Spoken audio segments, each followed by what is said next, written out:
Everyone, कैसे हैं? उम्मीद करता हूँ ठीक होंगे। अपडेट फ्यूचर क्लासेस में आपका स्वागत है। इस वीडियो में हम कवर करने वाले हैं क्लास 12th का हिस्ट्री, जो यानी 2026 में एग्ज़ाम देने वाले हैं। यानी आखिर पिछले 10 साल में आखिर कैसे क्वेश्चन पूछते हैं, यानी हर साल किस तरह का क्वेश्चन पूछते हैं, यानी आखिर परीक्षा में किस तरह से क्वेश्चन को पूछते हैं। आइए हम इस वीडियो को कवर करते हैं। कह रहा है कि क्वेश्चन नंबर 1 में कह रहा है कि सिंधु सभ्यता का कौन सा स्थल जिसे मृत्तिका के टीला के रूप में माना जाता है। क्या कह रहा है, यानी ऐसा वो कौन सा स्थान है जिसे मृत्तिका के टीला के रूप में माना जाता है। ऑप्शन ए में है हड़प्पा, ऑप्शन बी में है क्या भाई लोथल, और ऑप्शन सी में है मोहनजोदड़ो, और ऑप्शन डी में है इसका कालीबंगा। यानी मृत्तिका का टीला किसको कहा जाता है? मोहनजोदड़ो को मृत्तिका का टीला कहा जाता है। क्या भाई मोहनजोदड़ो को क्या कहा जाता है? इसका जो करेक्ट आंसर होगा ऑप्शन सी होगा, यानी मृत्तिका का टीला मोहनजोदड़ो को कहा जाता है। मोहनजोदड़ो की खोज कब हुआ है? यानी 1922 ईस्वी में। कब हुआ है? 1922 ईस्वी में किया है। किसने किया भाई? राखल दास बनर्जी ने किया है। कहाँ? यानी 1922 ईस्वी में मोहनजोदड़ो की खोज किया था। अगला क्वेश्चन क्या है? क्वेश्चन नंबर 2 में क्या कह रहा है? यानी बहुत ही इंपॉर्टेंट सा क्वेश्चन है। यार क्वेश्चन नंबर 2 में कह रहा है कि सिंधु सभ्यता के लोग किस धातु का ज्ञान नहीं था। यानी ऐसा सिंधु सभ्यता के लोगों में कौन सा धातु का ज्ञान नहीं था? ऑप्शन ए में है सोना, ऑप्शन बी में है चांदी, ऑप्शन सी में है लोहा, और ऑप्शन डी में है तांबा। यानी सिंधु सभ्यता के लोगों को यानी लोहा की ज्ञान नहीं था। किसका भाई? ऑप्शन सी इसका करेक्ट आंसर है। अगला क्वेश्चन नंबर 3 में क्या कह रहा है? क्वेश्चन नंबर 3 में कह रहा है कि कालीबंगा, क्या कह रहा है? कालीबंगा भारत के किस राज्य में अवस्थित है? जो यह कालीबंगा है वो भारत के किस राज्य में अवस्थित है? यहाँ पर क्या भाई? कालीबंगा भारत के किस राज्य में अवस्थित है? ऑप्शन ए में है हरियाणा। क्या भाई? हरियाणा। ऑप्शन ए में है हरियाणा। ऑप्शन बी में है पंजाब। क्या भाई? ऑप्शन बी में है पंजाब। क्या? ऑप्शन बी में है पंजाब। ऑप्शन सी में है राजस्थान, और ऑप्शन डी में है गुजरात। यानी इसका जो करेक्ट आंसर होगा ऑप्शन सी होगा। क्या भाई? ऑप्शन सी होगा। कालीबंगा कहाँ पर है? राजस्थान में है। कहाँ पर? राजस्थान में। अगला क्वेश्चन क्या है? क्वेश्चन नंबर 4 में क्या कर रहा है? क्वेश्चन नंबर 4 में मोहनजोदड़ो क्या करे? क्वेश्चन नंबर 4 में क्या करें? मोहनजोदड़ो किस भाषा का शब्द है? क्या करे? ये मोहनजोदड़ो जो है आखिर कौन सा भाषा का शब्द है? ऑप्शन ए में है हिंदी, ऑप्शन बी में है सिंधी, ऑप्शन सी में है उर्दू, और ऑप्शन डी में है फारसी। यानी इसका जो करेक्ट आंसर होगा क्या होगा? यानी ऑप्शन बी इसका करेक्ट आंसर होगा। यानी मोहनजोदड़ो को सिंधी भाषा शब्द कहते। मोहनजोदड़ो किस भाषा का शब्द का प्रयोग करते थे? वो सिंधु भाषा का शब्द कहते हैं। यानी मोहनजोदड़ो को हम सिंध का बाग भी कहते हैं, सिंधी भाषा का उपयोग करते थे। अगला क्वेश्चन क्या है? क्वेश्चन नंबर 5 में क्या कह रहा है? ये बहुत ही इंपॉर्टेंट क्वेश्चन करने का है। यानी क्वेश्चन नंबर 5 में कह रहा है कि हड़प्पा सभ्यता के पतन होने का क्या कारण था? यानी ऑप्शन ए में है विदेशी आक्रमण। क्या भाई? ऑप्शन ए में है विदेशी आक्रमण। क्या? ऑप्शन ए में है विदेशी आक्रमण, ऑप्शन बी में है प्राकृतिकरण, ऑप्शन सी में है मानवीकरण, इस ऑप्शन डी में है उपरोक्त सभी। यानी हड़प्पा सभ्यता का जो पतन हुआ था आखिर किसके कारण हुआ था? यानी ऑल ऑफ दिस। यानी इसका जो करेक्ट आंसर होगा ऑप्शन डी होगा, यानी सभी, यानी इनमें से सभी के कारण होता है। अगला क्वेश्चन क्या है? क्वेश्चन नंबर 6 में क्या कर रहा है? बहुत इंपॉर्टेंट क्वेश्चन है। यानी सिंधु सभ्यता का कौन सा स्थल जिसे सिंध का बाग कहते हैं? क्या भाई? सिंध का बाग कहते हैं। यानी हड़प्पा यानी सिंधु सभ्यता का ऐसा कौन सा स्थान है जिसे हम सिंध का बाग कहते हैं? ऑप्शन ए में है मोहनजोदड़ो, ऑप्शन बी में हड़प्पा, ऑप्शन सी में लोथल, और ऑप्शन डी में है कालीबंगा। इसका जो करेक्ट आंसर होगा ऑप्शन ए होगा। क्या होगा? ऑप्शन ए इसका करेक्ट आंसर होगा। यानी सिंधु सभ्यता में सिंध का बाग किसे कहते हैं? तो मोहनजोदड़ो को सिंध का बाग कहते हैं। यानी मोहनजोदड़ो का जो भूमि था यानी बहुत ही उपजाऊ भूमि था। मोहनजोदड़ो का अर्थ होता है मृतकों का टीला। बहुत इंपॉर्टेंट क्वेश्चन करा रहे हैं। अगला क्वेश्चन क्या है? क्वेश्चन नंबर 7 में क्या कह रहा भाई? क्या कि हड़प्पा सभ्यता के स्थलों से स्त्री के गर्भ से क्या कहता है? हड़प्पा सभ्यता का जो स्थल है स्त्री के गर्भ से क्या है? स्त्री के गर्भ से पौधा निकलता। क्या निकलता है? पौधा निकलता दिखता है। क्या? हड़प्पा सभ्यता का वो ऐसा कौन सा स्थान है जो स्त्री के गर्भ से क्या भाई स्त्री के गर्भ से पौधा निकलता है? ऑप्शन ए में है बलूचिस्तान। क्या? बलूचिस्तान में है। ऑप्शन बी में है मोहनजोदड़ो। ऑप्शन सी में है हड़प्पा और ऑप्शन डी में है आलमगीरपुर। यानी इसका जो करेक्ट आंसर होगा ऑप्शन सी होगा। क्या भाई? ऑप्शन सी इसका जो करेक्ट आंसर होगा। यानी हड़प्पा नामक स्थान में स्त्री के गर्भ से निकला हुआ पौधा निकलता है। अगला क्वेश्चन, क्वेश्चन नंबर 8 में क्या कह रहा है? बहुत इंपॉर्टेंट क्वेश्चन है। क्वेश्चन नंबर 8 में क्या कह रहा है? क्या कर रहा है कि गंदे पानी क्या कहता है कि गंदे पानी की निकास समुच्चय व्यवस्था सर्वप्रथम किस सभ्यता में देखने को मिलता है? यानी ऐसा वो कौन सा सभ्यता है जो गंदे पानी सही ढंग से निकलता है? ऑप्शन ए में है सिंधु सभ्यता यानी सिंधु घाटी सभ्यता। ऑप्शन बी में है मिस्र की सभ्यता। 8 में क्या कर रहा है? गंदे पानी की निकास समुच्चय व्यवस्था सर्वप्रथम किस सभ्यता को देखने को मिलता है? ऑप्शन ए में है सिंधु घाटी सभ्यता। ऑप्शन बी में है मिस्र की सभ्यता और ऑप्शन सी में है रोमन की सभ्यता और ऑप्शन डी में है चीनी सभ्यता। यानी हड़प्पा सभ्यता ना, यानी इसका जो करेक्ट आंसर होगा ऑप्शन ए होगा। क्या भाई? ऑप्शन ए इसका करेक्ट आंसर होगा। गंदे पानी समुच्चय व्यवस्था से जो पानी निकलता, अच्छे ढंग से पानी निकलता था यानी सिंधु घाटी सभ्यता में। यानी सिंधु घाटी सभ्यता का आकार जो था वो त्रिभुजाकार था। किसका था भाई? आकार जो था वो त्रिभुजाकार था। किस तरह था? हड़प्पा सभ्यता का जो आकार था वो त्रिभुजाकार था। यानी सड़क के दोनों किनारे नाले बने होते थे। यानी वहाँ का जो सड़क था पक्की ईंटों का बना होता था। सड़क के दोनों किनारे नाले बने होते और चबूतरा भी बने होते थे। यानी जब हड़प्पा सभ्यता में जब भी बारिश होता था यही नाले के द्वारा पूर्ण तरीका से पानी बाहर निकलते थे। अगला क्वेश्चन क्या है? क्वेश्चन नंबर 9 में क्या कर रहे? बहुत इंपॉर्टेंट क्वेश्चन है। क्वेश्चन नंबर 9 में क्या कर रहा है? क्वेश्चन नंबर 9 में क्या कर रहा है कि हड़प्पा सभ्यता किस युग की सभ्यता? ऑप्शन ए में है पूर्व पाषाण युग। ऑप्शन बी में है नवपाषाण युग और ऑप्शन सी में है कांस्य युगीन। क्या? ऑप्शन सी में है कांस्य युगीन। क्या?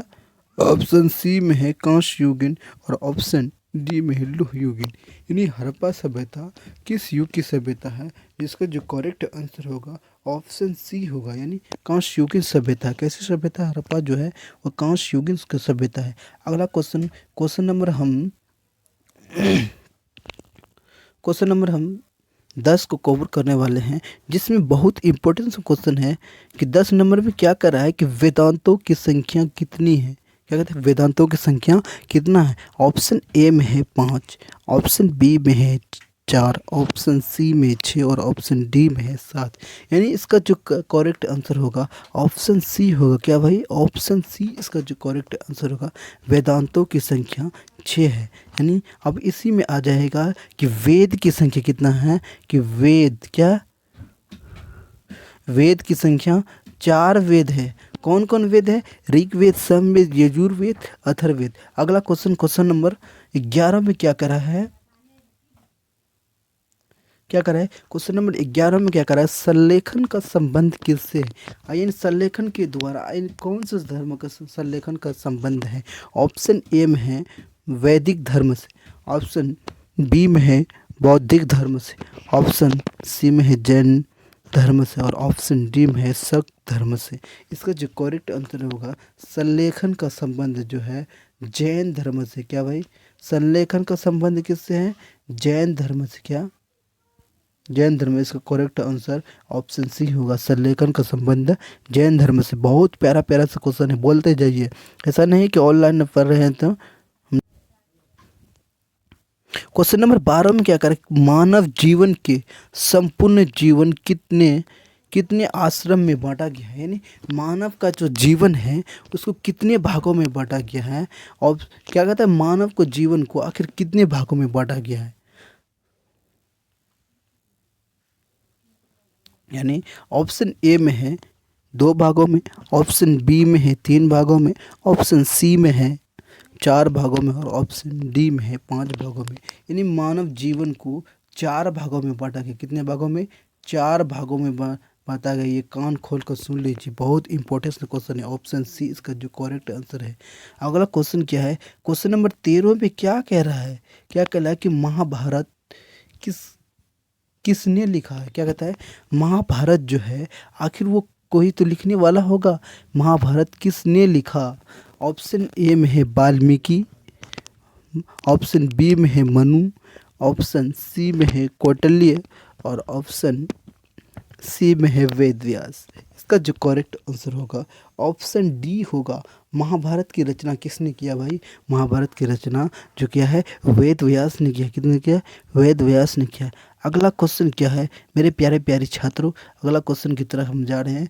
अगला क्वेश्चन क्या है, क्वेश्चन नंबर 14 में क्या कर रहा है कि पुराणों की संख्या कितनी है। क्या कर रहा है, जो पुराण है उसमें पुराणों की संख्या कितनी है। क्या कर रहा है, क्वेश्चन नंबर 14 में क्या कर रहा है कि पुराणों की संख्या कितना है। क्या कर रहा है, क्वेश्चन नंबर 14 में कर रहा है पुराणों की संख्या कितना है। ऑप्शन ए में है 16, ऑप्शन बी में है 18, ऑप्शन सी में है 19, और ऑप्शन डी में है 20। इसका जो करेक्ट आंसर होगा ऑप्शन बी होगा। पुराणों की संख्या जो है वो 18 है। वेद की संख्या 4 है। क्या भाई, वेद की जो संख्या है वो 4 है, और वेदांतों की संख्या कितना है, वो 6 है। मनुष्यों के आश्रम की व्यवस्था कितना किया गया है, 4 भागों में बांटा गया। कितना भागों में, ये बहुत इंपॉर्टेंट क्वेश्चन है कि पुराणों की संख्या 18, वेद की संख्या जो है 4 है, ऋग्वेद सामवेद यजुर्वेद अथर्ववेद, और वेदांतों की संख्या 6 है। मनुष्य की आश्रम व्यवस्था जीवन जीने के संपूर्ण व्यवस्था को 4 भागों में बांटा गया। अगला क्वेश्चन क्या है, क्वेश्चन नंबर 14 में क्या करें हम। अगला क्वेश्चन, क्वेश्चन नंबर 15 में क्या कह रहा है, ऋग्वेद की रचना की गई है। क्या कहता है, ऋग्वेद की रचना की कब किया गया है। क्या कहता है, ऋग्वेद जो है उसकी रचना काल यानी उसका शासन काल कब से कब तक चला है। यानी ऑप्शन ए में है 1000 ईस्वी से लेकर 600 ईस्वी तक, ऑप्शन बी में है 600 ईस्वी पूर्व से लेकर 200 ईस्वी पूर्व तक, ऑप्शन सी में है 1000 ईस्वी पूर्व से लेकर 800 ईस्वी पूर्व तक, और ऑप्शन डी में है 1500 ईस्वी पूर्व से लेकर 1000 ईस्वी पूर्व तक। इसका जो करेक्ट आंसर होगा, यानी क्या करा है, वेदों की रचना जो किया गया, वेदों की रचना जो किया है, यानी ऑप्शन डी इसका करेक्ट आंसर होगा। 1500 BC से लेकर 1000 ईस्वी पूर्व तक ऋग्वेद की रचना किया गया है। अगला क्वेश्चन, क्वेश्चन नंबर 16 में क्या कह रहा है, क्वेश्चन नंबर 16 में क्या कह रहा है कि ऋग्वेद में कितने सूक्त है। बहुत प्यारा प्यारा क्वेश्चन है। क्या कह रही है, जो ऋग्वेद है उसमें कितना सूक्त है। ऑप्शन ए में है यानी 1028 सूक्त, ऑप्शन बी में है 1050 सूक्त, और ऑप्शन सी में है 1000 सूक्त, और ऑप्शन डी में है 870 सूक्त। यानी इसका जो करेक्ट आंसर होगा, ऋग्वेद में कितना सूक्त है, यानी 1028, यानी ऑप्शन ए इसका करेक्ट आंसर है। ये गलत है, ऑप्शन ए इसका करेक्ट आंसर है। अगला क्वेश्चन, क्वेश्चन नंबर 17 में क्या कह रहा है, बहुत इंपॉर्टेंट क्वेश्चन को करा रहे हैं जो एग्जाम में छप गया है। नहीं पहचान नहीं आपको विश्वास हो रहा है, आप क्वेश्चन बैंक को खोलकर मिला सकते हैं। आखिर ये क्वेश्चन बोर्ड में छपा है कि नहीं छपा है। यानी जीवक वेद की शिक्षा कहाँ से पाई है, यानी जीवक जो वेद है वो शिक्षा कहाँ से पाई है। जीवक वेद शिक्षा कहाँ से पाई है? ऑप्शन ए में है तक्षशिला, ऑप्शन बी में है राजगिरी, और ऑप्शन सी में है पाटलिपुत्र, और ऑप्शन डी में है वैशाली। यानी जीवक वेद की शिक्षा जो मिला है, ऑप्शन ए इसका करेक्ट आंसर है। क्या भाई? ऑप्शन ए इसका करेक्ट आंसर है। जीवक वेद की शिक्षा जो मिला है कहाँ में मिला है? तक्षशिला। तक्षशिला कहाँ पर है भाई? पाकिस्तान में है। अगला क्वेश्चन क्या है? क्वेश्चन नंबर 18 में हम क्या करने वाले हैं? क्वेश्चन नंबर जरासंध का संबंध किससे? क्या कहते हैं? जरासंध का संबंध किससे है? जरासंध का संबंध किस वंश से है? जरासंध का संबंध किस वंशों से है? ऑप्शन ए में है, क्या कहता है? ऑप्शन ए में है हर्यक वंश। क्या? ऑप्शन ए में क्या है? हर्यक वंश। ऑप्शन बी में है वृद्ध वंश, और ऑप्शन सी में है नंद वंश। क्या भाई? ऑप्शन सी में क्या है? नंद वंश। ऑप्शन सी में है नंद वंश, और ऑप्शन डी में है मौर्य वंश। यानी जरासंध का संबंध जो है वो वृद्ध वंश है। क्या जी? वृद्ध वंश है। इसका जो करेक्ट आंसर होगा ऑप्शन बी उसका करेक्ट आंसर है। अगला क्वेश्चन क्या है? क्वेश्चन नंबर 19 में क्या कह रहे हैं? क्या कह रहा है कि फ्रांसीसी बर्नियर जिस देश से भारत आया था उसका नाम क्या है? क्या कहता है? फ्रांसीसी जो है किस किस देश से भारत आया था? यहाँ पर किस होगा? क्या भाई?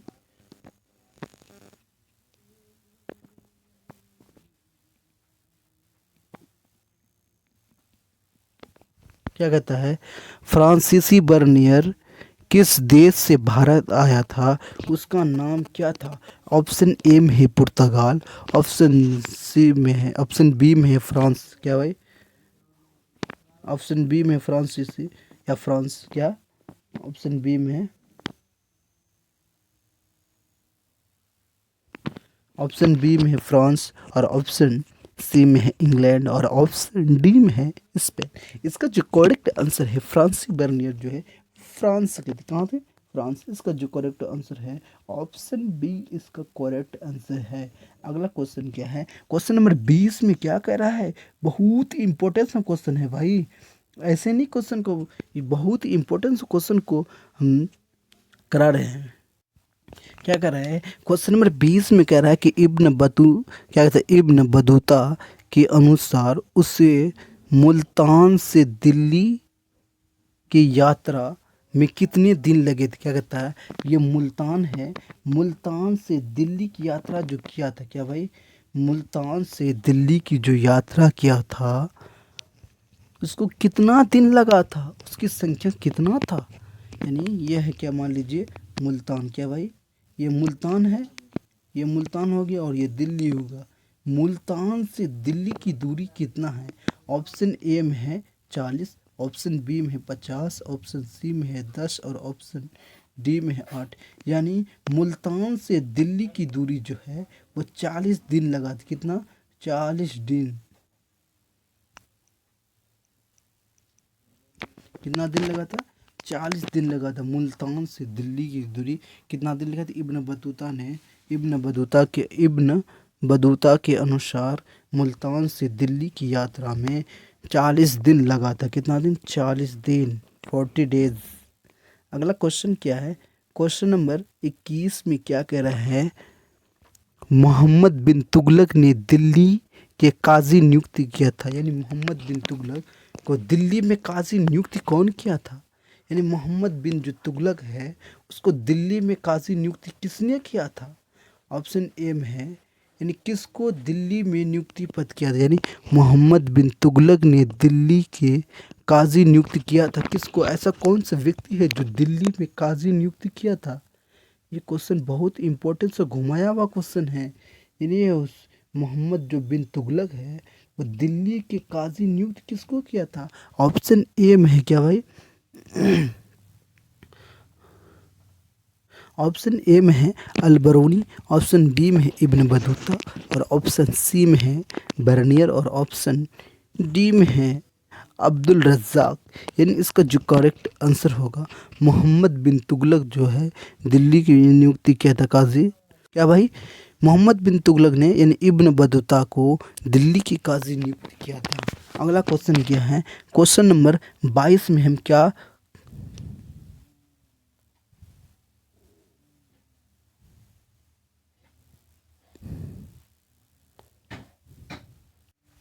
क्वेश्चन नंबर 22 में क्या कह रहा है कि महात्मा बुद्ध के बचपन का नाम क्या था, यानी गौतम बुद्ध का बचपन का नाम क्या था? ऑप्शन ए में है वर्धमान, ऑप्शन बी में है सिद्धार्थ, ऑप्शन डी में है दत्त, ऑप्शन डी में है राहुल। यानी महात्मा बुद्ध का जो बचपन का नाम था, इसका जो करेक्ट आंसर होगा ऑप्शन बी, यानी गौतम बुद्ध का, यानी महात्मा बुद्ध या गौतम बुद्ध, यानी इसका जो बचपन का नाम था वो सिद्धार्थ था। कौन थे भाई? सिद्धार्थ था। क्या? सिद्धार्थ था। अगला क्वेश्चन क्या है, क्वेश्चन नंबर 23 में क्या करे, गौतम बुद्ध ने किस कुल से संबंधित है? ऑप्शन ए में है शाक्य कुल, ऑप्शन बी में है ज्ञात्रिक कुल, ऑप्शन सी में है कोल्य कुल, ऑप्शन डी में है मौर्य कुल। यानी गौतम बुद्ध का संबंध था, ऑप्शन ए इसका करेक्ट आंसर है शाक कुल। कौन सी? शाक कुल का संबंध किससे है? किस कुल से है? वो गौतम बुद्ध के कुल से है। शाक कुल यानी गौतम बुद्ध ने शाक कुल से संबंधित है। अगला क्वेश्चन क्या है, क्वेश्चन नंबर 24 में क्या कह रहे हैं, ये बहुत इंपॉर्टेंट क्वेश्चन है। अगला क्वेश्चन क्या है, क्वेश्चन नंबर 24 में कह रहा है कि वैदिक सभ्यता कैसी सभ्यता था, यानी वैदिक जो सभ्यता था आखिर कैसी सभ्यता था, उसमें की सभ्यता क्या था भाई? ऑप्शन ए में है नगरीय सभ्यता, ऑप्शन बी में है ग्रामीण सभ्यता, ऑप्शन सी में है काशकारी, या इनमें से कोई नहीं। इसका जो करेक्ट आंसर होगा ऑप्शन बी होगा। यानी भाई कैसी सभ्यता है? वैदिक सभ्यता एक ग्रामीण सभ्यता है। यानी मोस्ट इम्पोर्टेंट क्वेश्चन को कर रहे हैं भाई, मोस्ट इम्पोर्टेंट क्वेश्चन को कर। वैदिक जो सभ्यता है वो कैसी सभ्यता है? ग्रामीण सभ्यता। इसी में बोल देगा कि हड़प्पा सभ्यता कैसी सभ्यता है? वो नगरीय सभ्यता है। वैदिक सभ्यता एक ग्रामीण सभ्यता है। वेद की रचना कितनी का हुआ है? 4, ऋग्वेद, सामवेद, यजुर्वेद, अथर्ववेद। अगला क्वेश्चन क्या है,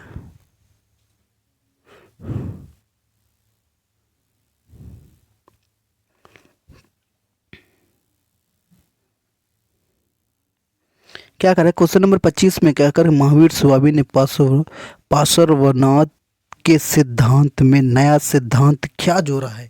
ये महावीर स्वामी जो है पार्श्वनाथ सिद्धांत में एक नया सिद्धांत क्या जोड़ा है? एक ऑप्शन ए में है अहिंसा। क्या भाई? अहिंसा। क्या भाई? अहिंसा। ऑप्शन बी में है ब्रह्मचर्य, ऑप्शन सी में है सत्य, और ऑप्शन डी में है अपरिग्रह। क्या भाई? अपरिग्रह। इसका जो करेक्ट आंसर होगा ऑप्शन बी इसका करेक्ट आंसर होगा। यानी महावीर स्वामी ने पार्श्वनाथ के नया सिद्धांत एक ब्रह्मचर्य सिद्धांत दिया था। क्या था? अगला क्वेश्चन, क्वेश्चन नंबर 26 में हम क्या करने वाले हैं, क्वेश्चन नंबर 26 में कहेंगे रहला या रिहला। क्या भाई? रहला या रिहला, रहला के रचनाकार कौन है? ऑप्शन ए में है इब्न बतूता, ऑप्शन बी में है अल बरूनी, ऑप्शन बी में है मार्को पोलो। क्या? ऑप्शन डी में है इब्न बतूता। क्या भाई? इब्न बतूता है। ऑप्शन डी में है दूरतीय बार बोझ। यानी इसका जो करेक्ट आंसर है रहला नामक पुस्तक जो है इब्न बतूता ने लिखा। किसने भाई? Ibn Battuta. ऑप्शन ए इसका करेक्ट आंसर होगा। ऑप्शन ए इसका करेक्ट आंसर है। क्या भाई? ऑप्शन ए इसका करेक्ट आंसर है, यानी रहला नामक पुस्तक जो है इब्न बतूता ने लिखा है। अगला क्वेश्चन क्या है, क्वेश्चन नंबर 27 में बहुत इंपॉर्टेंट सा क्वेश्चन है। ये इस बार 2026 में छपने वाला है कि इब्न बतूता किस देश का निवासी था? क्या ये इब्न बतूता जो है आखिर कोई देश का तो निवासी होगा, किस देश का निवासी है? ऑप्शन ए में है मिस्र। क्या? ऑप्शन ए में है मिस्र, ऑप्शन बी में है पुर्तगाल। क्या? पुर्तगाल। ऑप्शन सी में है मोरक्को। क्या? मोरक्को। ऑप्शन डी में है फ्रांसीसी। क्या भाई? फ्रांस। ऑप्शन सी में डी में क्या है, फ्रांस है। यानी इब्न बतूता कहाँ का भाई, इब्न बतूता जो है मोरक्को के रहने वाले थे। क्या भाई, ऑप्शन बी इसका यानी ऑप्शन सी इसका करेक्ट आंसर है, मोरक्को। यानी इब्न बतूता कहाँ के रहने वाले थे, मोरक्को के। अगला क्वेश्चन क्या है, क्वेश्चन नंबर 28 में क्या कर रहा है, इब्न बतूता ने अपनी यात्रा विवरण किस भाषा में लिखा था। ये इब्न जो बतूता है अपनी यात्रा वृत्तांत आखिर कौन सा भाषा में लिखा। ऑप्शन ए में है फारसी, ऑप्शन बी में है उर्दू, क्या उर्दू, ऑप्शन डी में है, ऑप्शन सी में है अंग्रेजी, क्या ऑप्शन सी में है अंग्रेजी, और ऑप्शन डी में है अरबी। यानी इब्न बतूता जो है अपनी यात्री विवरण किस में लिखा है, वो फारसी में लिखा है। क्या भाई, फारसी में। अगला क्वेश्चन क्या है, क्वेश्चन नंबर 24 में क्या कर 29 में क्या कर रहा है, गुप्त काल में कौन चीनी यात्री, क्या गुप्त काल में कौन चीनी यात्री क्या कर रहा है, गुप्त काल में कौन चीनी यात्री, गुप्त काल में कौन सा चीनी यात्री जो भारत आया था। ऑप्शन ए में इब्न बतूता, ऑप्शन बी में फाहियान, ऑप्शन सी में ह्वेनसांग, और इनमें से कोई नहीं। इसका जो करेक्ट आंसर होगा ऑप्शन बी होगा। क्या भाई, ऑप्शन बी इसका करेक्ट आंसर होगा। गुप्त काल में फाहियान में भारत आया था। अगला क्वेश्चन, क्वेश्चन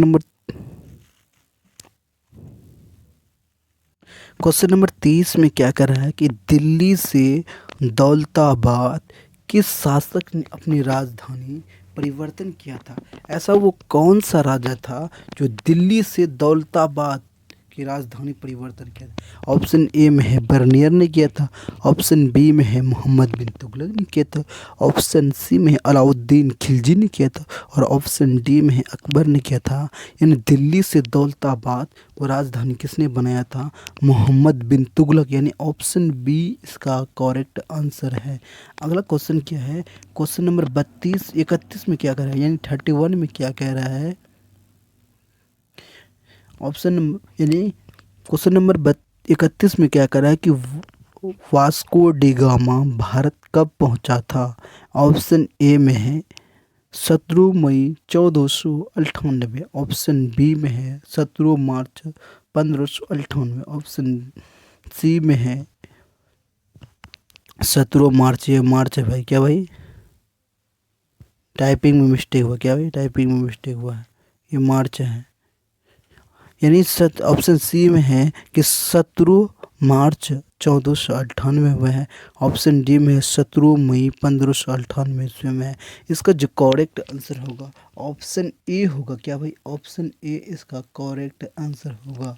क्या भाई, ये वास्को डी गामा ने 17 मई 1498 ईस्वी को वो भारत आया था। क्या आया था, भारत पहुंचा था। अगला क्या है, क्वेश्चन नंबर 32 में क्या कर रहा है,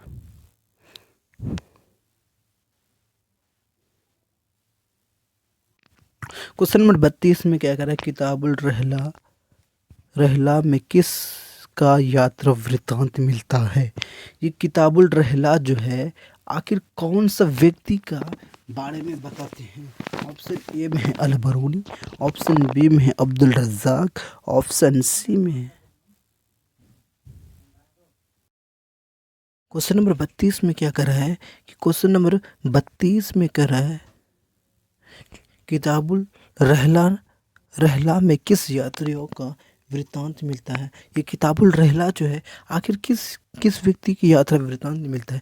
ऑप्शन ए में है अलबरूनी, ऑप्शन बी में है अब्दुल रज्जाक, और ऑप्शन सी में है इब्न बतूता, और ऑप्शन डी में है बर्नियर। इसका जो करेक्ट आंसर होगा वो होगा ऑप्शन बी सी, इसका करेक्ट आंसर होगा। यानी किताबुल रहला जो है इब्न बतूता के यात्री विवरण के बारे में मिलता है। अगला क्वेश्चन क्या है, क्वेश्चन नंबर 33 में क्या कह रहा है कि शेख मोइनुद्दीन चिश्ती की दरगाह कहाँ पर अवस्थित है। बहुत ही इंपॉर्टेंट सब क्वेश्चन है, मोस्ट वीवीआई क्वेश्चन है। क्या मोस्ट वीवीआई सब क्वेश्चन है, मोस्ट इम्पोर्टेंट सब क्वेश्चन है कि शेख मोइनुद्दीन चिश्ती की दरगाह कहाँ पर अवस्थित है। ऑप्शन ए में है क्या दिल्ली, ऑप्शन बी में है आगरा, ऑप्शन बी में सी में है फतेहपुर सिकरी, ऑप्शन डी में है अजमेर। यानी शेख मोइनुद्दीन चिश्ती का दरगाह जो है वो अजमेर में है। इसका डी इसका करेक्ट आंसर होगा। क्या भाई, शेख मोइनुद्दीन चिश्ती का जो दरगाह है भाई वो कहाँ पर है, अजमेर में है। अगला क्वेश्चन क्या है, क्वेश्चन नंबर 34 में क्या कह रहा है क्या कह रहा है कि उत्तर भारत में भक्ति आंदोलन का प्रारंभ यानी आरंभिक किस संतों ने किया था। यानी भक्ति जो आंदोलन की शुरुआत किसने किया था, यानी भक्ति जो आंदोलन हुआ था इसकी शुरुआत किसने किया था, यानी शुरुआत कौन सा आदमी ने किया था। ऑप्शन ए में है कबीर, ऑप्शन बी में है नानक, और ऑप्शन सी में है रामानंद, और ऑप्शन डी में है चैतन्य महाप्रभु यानी महाप्रभु। इसका जो करेक्ट आंसर होगा ऑप्शन क्या भाई, ऑप्शन सी इसका करेक्ट आंसर है। यानी उत्तर भारत में यानी किसने आंदोलन प्रारंभ किया था, यानी किसने किया था, रामानंद ने किया था। अगला क्वेश्चन क्या है, क्वेश्चन नंबर 35 में क्या कह रहा है,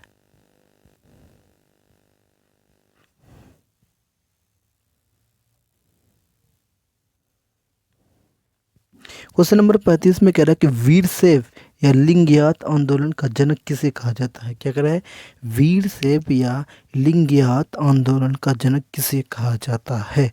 वीरशैव या लिंगयात आंदोलन का जनक किसे कहा जाता है। ऑप्शन ए में है कबीर, ऑप्शन बी में है गुरु नानक, और ऑप्शन सी में है बास बन्ना, और ऑप्शन डी में है कराइल। यानी इसका जो करेक्ट आंसर होगा वीरशैव या लिंगयात का संप्रदाय किसने किया था, वो बांस बन्ना ने किया। इसका जो करेक्ट आंसर है वो क्या है, इसका करेक्ट आंसर ऑप्शन सी इसका करेक्ट आंसर है, बांस बन्ना ने किया था। किसने किया था, बांस बन्ना। अगला क्वेश्चन क्या है, क्वेश्चन नंबर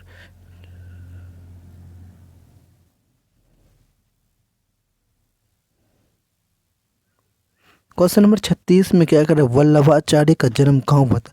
ऑप्शन ए में है आगरा, क्या कहते हैं वल्लभाचार्य है उसका जन्म कहाँ हुआ था। ऑप्शन ए में है आगरा, ऑप्शन बी में है बेंगलोर, ऑप्शन सी में है वाराणसी, ऑप्शन सी में है श्रीरंगपट्टनम। यानी इसका जो करेक्ट आंसर होगा यानी वल्लभाचार्य का जन्म हुआ था ऑप्शन सी यानी वाराणसी में वल्लभाचार्य का जन्म हुआ था। अगला क्वेश्चन क्या है, क्वेश्चन नंबर 37 में क्या कर रहा है, क्या कर रहा है,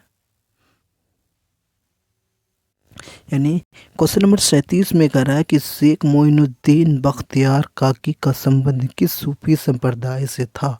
ये शेख जो मोइनुद्दीन चिश्ती था, क्या कहते हैं, शेख मोइनुद्दीन बख्तियार काकी किस सूफी संत के संप्रदाय के से था। ऑप्शन ए में है चिश्ती संप्रदाय, ऑप्शन बी में है शुराही संप्रदाय, ऑप्शन सी में है कादरी, और ऑप्शन डी में है नक्सली संप्रदाय से। यानी शेख मोइनुद्दीन चिश्ती जो है किस संप्रदाय के संबंध से ये सूफी संत थे। ऑप्शन ए इसका करेक्ट आंसर है, शेख मोइनुद्दीन चिश्ती जो है वो चिश्ती संप्रदाय के संप्रदाय है।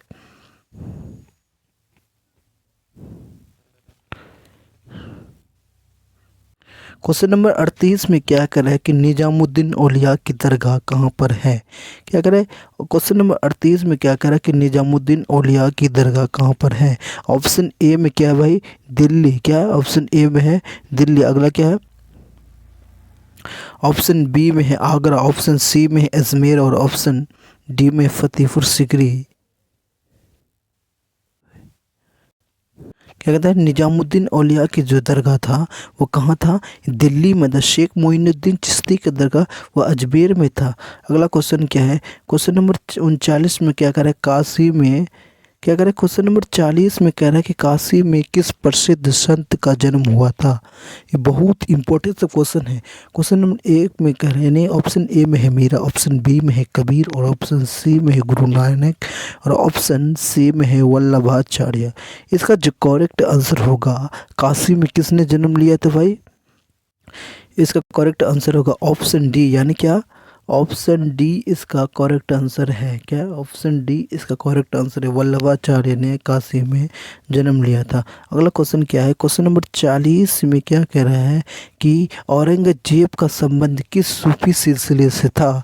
ऑप्शन ए में क्या कह रहा है? ऑप्शन ए में है चिश्ती, ऑप्शन बी में है सुराही, ऑप्शन सी में है कादरी और ऑप्शन डी में है नक्शबंद यानी नक्शवंश से है।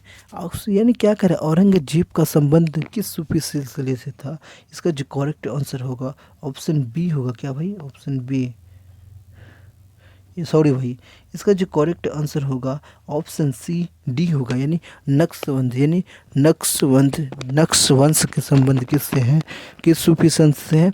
नक्शबंद। औरंगजेब का संबंध नक्शवंश से है। अगला क्वेश्चन क्या है? क्वेश्चन नंबर 41 में क्या कर रहा है? सुल्तानुल हिंद किसे कहा जाता है? ऑप्शन ए में है कि सुल्तानुल हिंद आखिर किसको कहा जाता है? क्या कर रहा है? क्वेश्चन नंबर 42 में कह रहा है कि सुल्तानुल हिंद किसे कहा जाता है? ऑप्शन ए में है ख्वाजा मोइनुद्दीन चिश्ती। अगला क्या है? ऑप्शन बी में है शेख सलीम चिश्ती, ऑप्शन सी में है निजामुद्दीन औलिया और ऑप्शन डी में है फरीउद्दीन गंज ए शकर। यानी इसका जो करेक्ट आंसर होगा, यानी क्या कर रहा है? क्या? शेख मोइनुद्दीन चिश्ती को सुल्तानुल हिंद कहा जाता है। ऑप्शन ए इसका करेक्ट आंसर है। अगला क्वेश्चन क्या है? क्वेश्चन नंबर 43 में क्या कह रहा है भाई? क्या कर रहा है? बंगाल। क्या भाई? बंगाल के प्रसिद्ध संत कौन थे? ऑप्शन ए में है चैतन्य महाप्रभु, ऑप्शन बी में है गुरु नानक, ऑप्शन सी में है कबीर और ऑप्शन डी में है बाबा फरीद। इसका जो करेक्ट आंसर होगा, बंगाल में जो हुआ था वो चैतन्य महाप्रभु ने जन्म लिया था। कौन लिया था भाई? इसका करेक्ट आंसर ऑप्शन ए होगा। क्या होगा? ऑप्शन ए इसका करेक्ट आंसर है। अगला क्वेश्चन क्या है? क्वेश्चन नंबर 44 में क्या करे भाई? बहुत प्यारा प्यारा सा क्वेश्चन है कि किस भक्ति संत ने अपने संदेश के प्रचार के लिए सबसे पहले हिंदी का प्रयोग किया था? किसका भाई? हिंदी का प्रयोग। यानी ऐसा कौन सा भक्त था जो अपने संत, यानी कौन सा भक्ति संत ने अपने संदेशों के प्रचार के, क्या ये संदेश है उसके प्रचार करने के लिए सबसे पहले हिंदी का प्रयोग किया था? ऑप्शन ए में है दादू, ऑप्शन बी में है कबीर और ऑप्शन सी में है रामानंद और ऑप्शन डी में है तुलसी जी। इसका जो करेक्ट आंसर होगा ऑप्शन सी होगा, यानी रामानंद ने हिंदी में पत्र लिखना शुरू किया था। क्या? हिंदी में लिखना शुरू कर दिया था। अगला क्वेश्चन क्या है? क्वेश्चन नंबर 45 में क्या कर रहा है?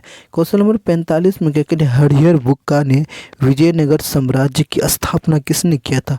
ऑप्शन ए में है 1336, ऑप्शन बी में है 1236, ऑप्शन सी में है 1436 और ऑप्शन सी में है कितना? 1136 और ऑप्शन डी में है 1436। यानी हरिहर और बुक्का ने यानी विजयनगर साम्राज्य की स्थापना कब किया गया है? वह इसका करेक्ट जो आंसर होगा ऑप्शन ए होगा, यानी 1336 ईस्वी पूर्व को, 36 ईस्वी को, यानी हरिहर बुक्का ने विजयनगर साम्राज्य की स्थापना की। ऑप्शन ए इसका करेक्ट आंसर है। अगला क्वेश्चन क्या है?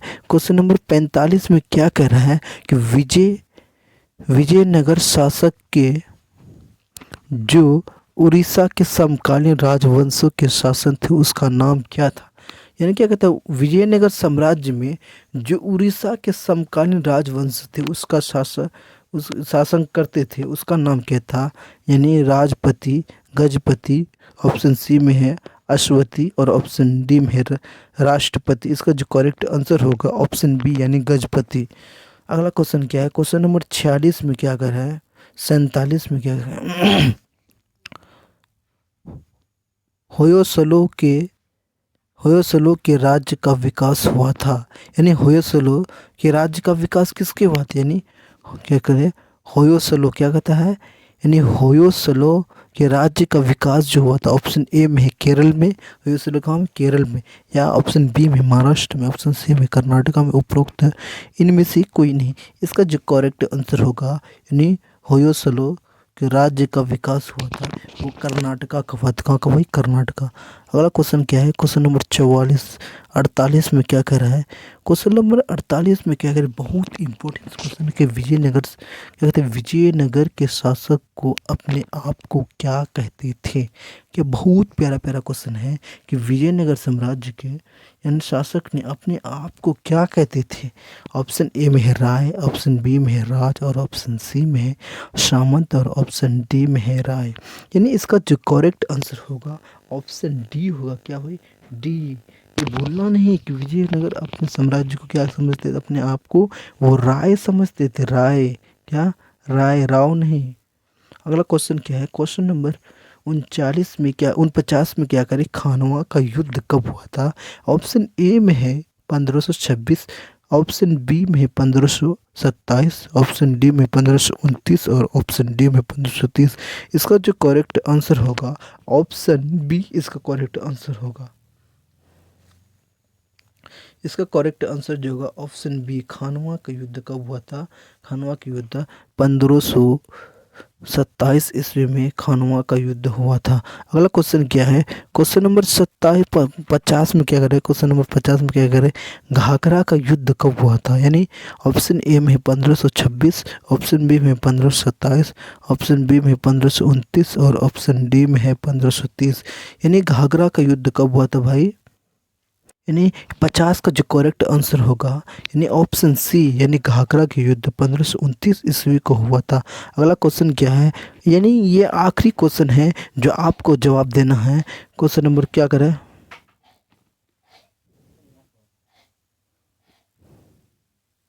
आखिरी क्वेश्चन, क्वेश्चन नंबर 51 में क्या कर रहा है कि बाबर ने अफगान सरदारों को किस युद्ध में पराजित किया था यानी हराया था? ऑप्शन ए में है चंदेरी, ऑप्शन बी में है खानवा, और ऑप्शन सी में है घाघरा, या इनमें से कोई नहीं।